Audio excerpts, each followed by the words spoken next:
বর্তমানে একটা বিষয়ের উপর দক্ষতা অর্জন করা অনেক সহজ হয়ে গেছে।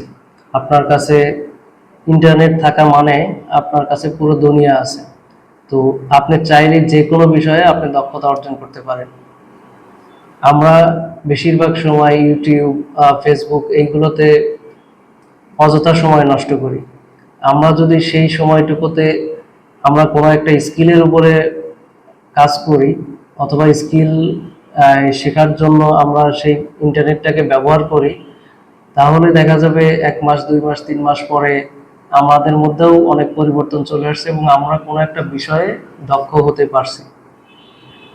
তো সেই জন্য আপনাকে আগে সিলেকশন করতে হবে, নির্ধারণ করতে হবে যে আপনি আসলে কি শিখতে চান, আপনার আসলে লক্ষ্য কি। তো সেই অনুযায়ী আপনি এখন কি সফটওয়্যার ইঞ্জিনিয়ারিং শিখবেন, আপনি কি গ্রাফিক্স ডিজাইনার হবেন, না কি শিখবেন, অথবা আপনি কি অ্যাকাউন্টেন্ট হবেন, নাকি আপনি কোনো সফট স্কিল শিখবেন, আপনি Microsoft office, excel, power point এগুলো শিখবেন।